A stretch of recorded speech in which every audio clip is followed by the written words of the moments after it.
Hi, this is Meng from Design Plus Code, and today we're going to learn about components and props.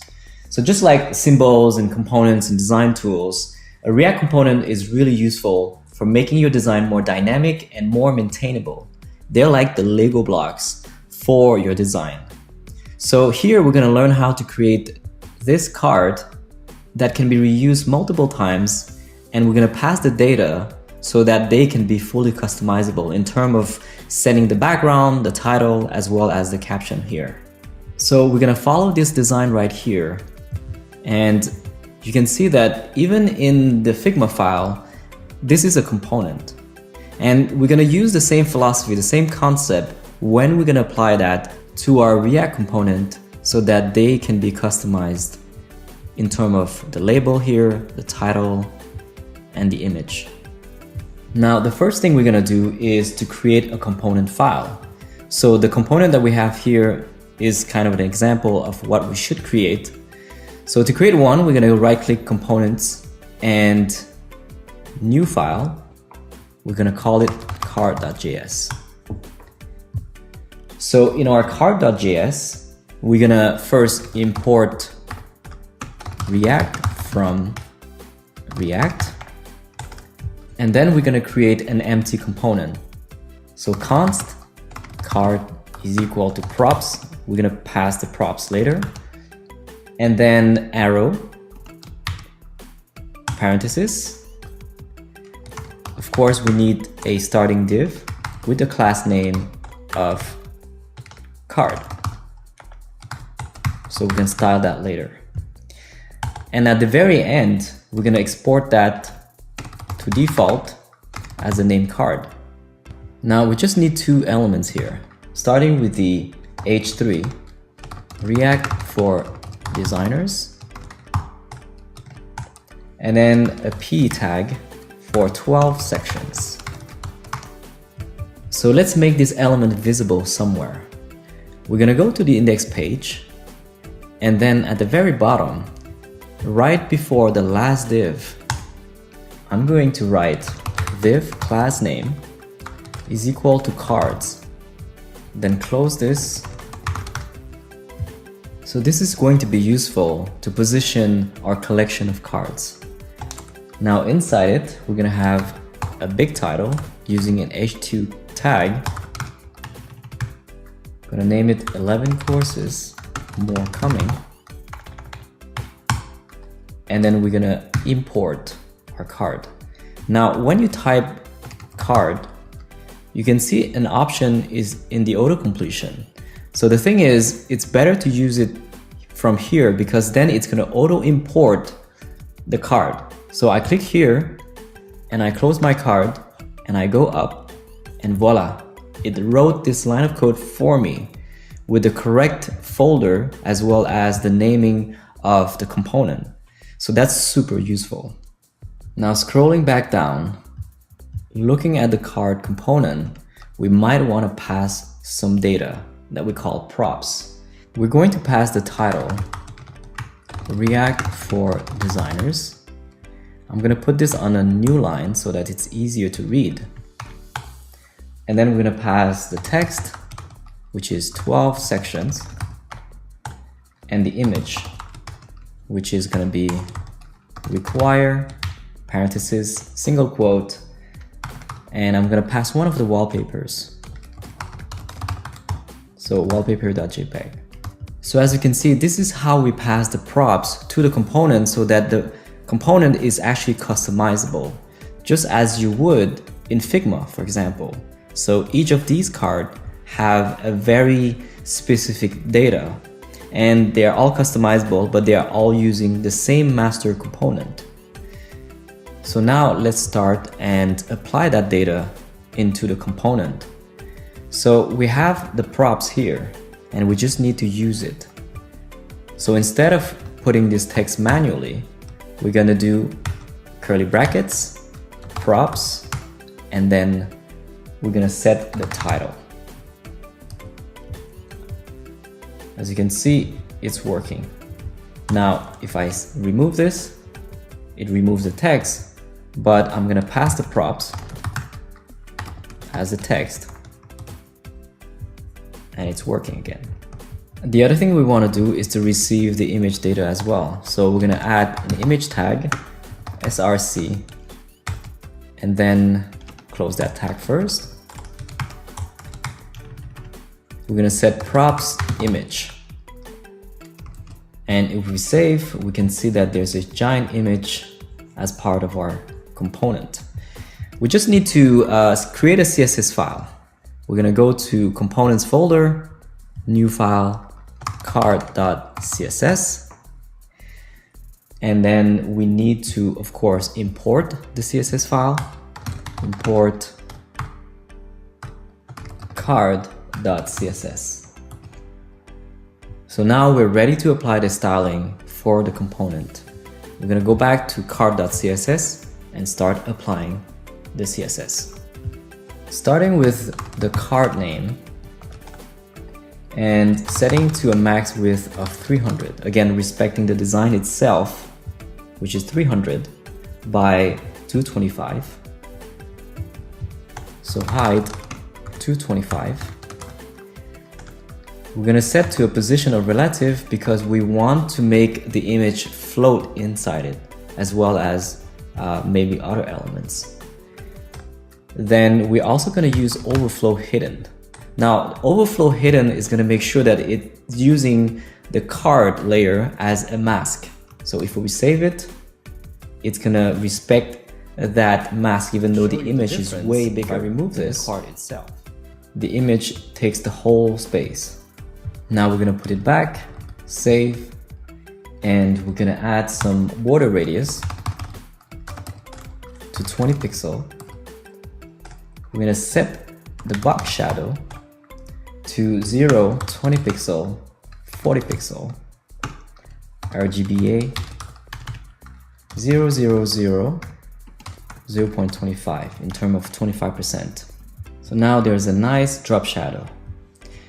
Next, we're going to add the styling to the image. So card, image, and then we're going to set the image to position absolute.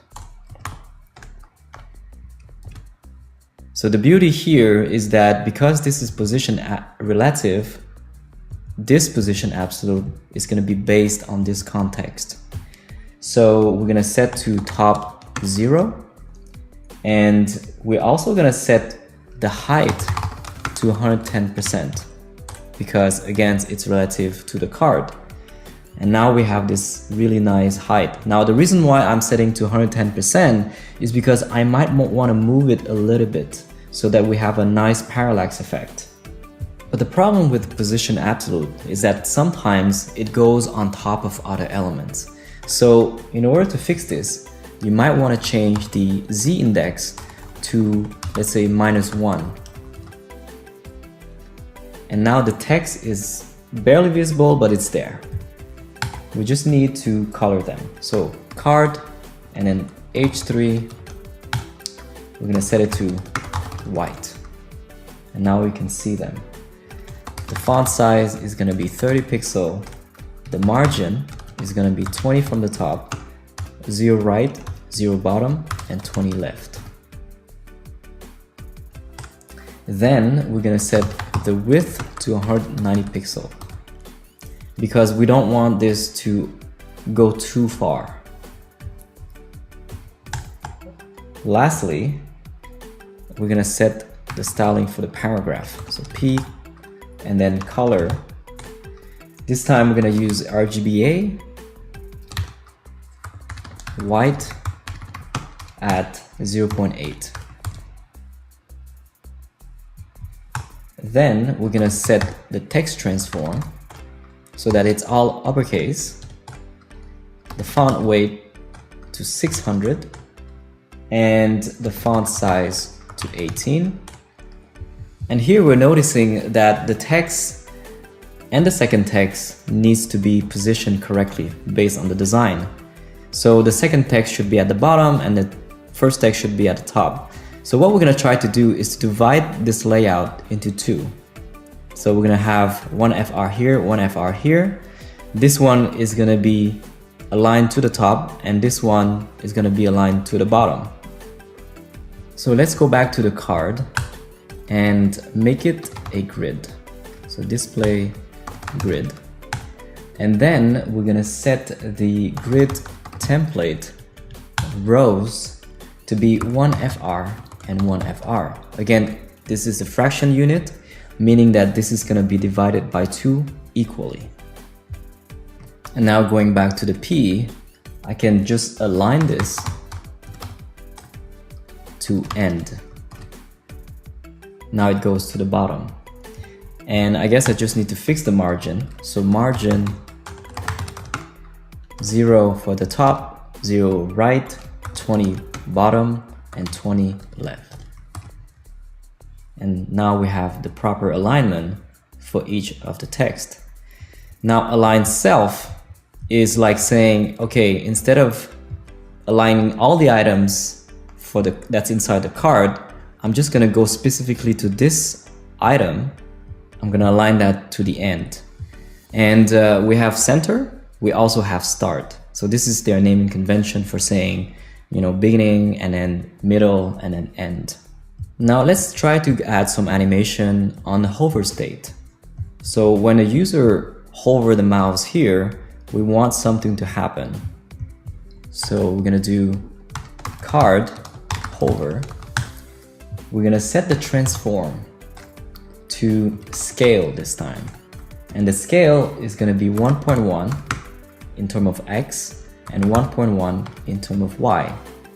And if we test it, you can see that something is happening. We just need to add the transition. So that transition 0.8 second, and then using the timing function right here.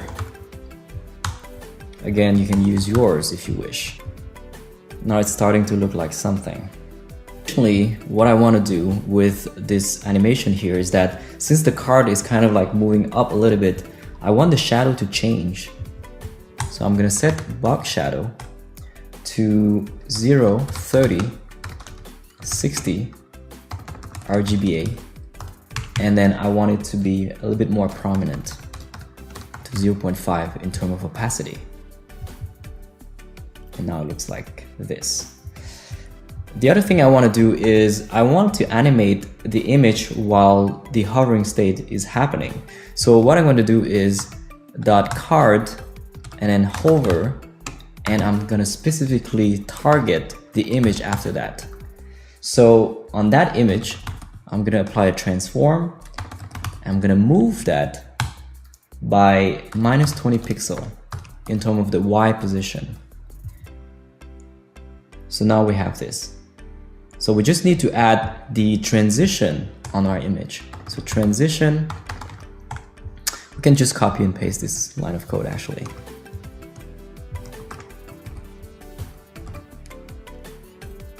And there you go. So again, you can play with these animations the way you wish. You can move them left and right. You can scale it. You can really do anything you want. So now it's time to reuse the component multiple times, because that's the point of a component. If we can't reuse it, then there's no point in creating a component. So we're gonna go to the index page, and here on my card, I'm gonna duplicate it, multiple times. So Shift and Option, down arrow, and I just need to change the content.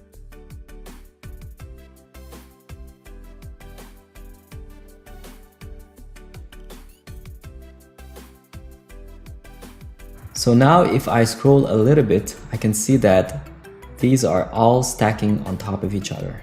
I just need to create a card group. So I'm gonna write div class name card group, and I'm gonna close that div. I'm gonna indent this as well.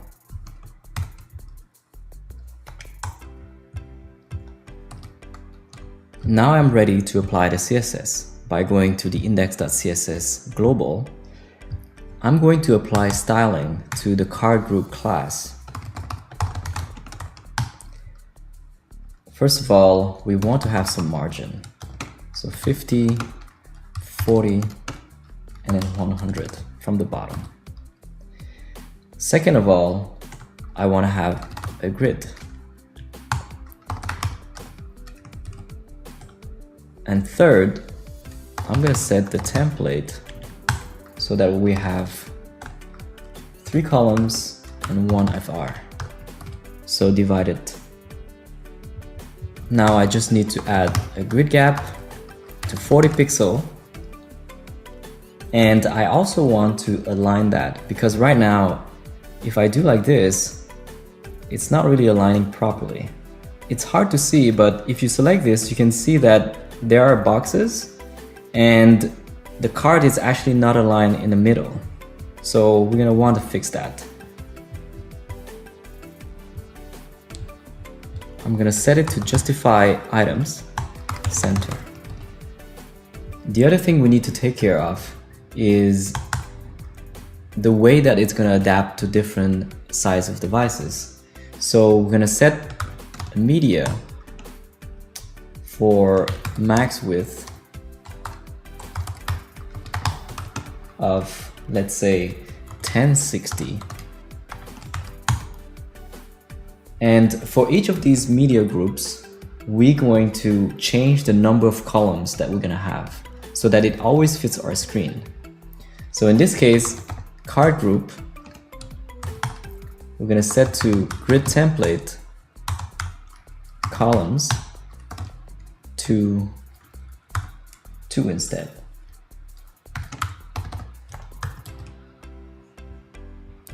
So now if we have a width of 1060 and less, it's gonna show 2 columns. But if more, it's gonna show 3. Like this.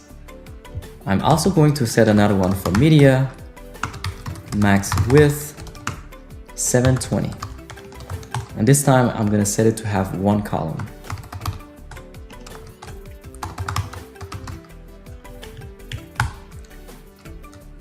Repeat, and then 1 FR. So let's test it. If it's here, it shows 1 column, and then here it shows 2. Great, so the last thing we need to style is really just the title.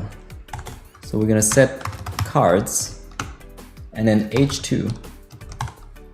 Inside the H2, we're gonna set a margin of 50 and 20.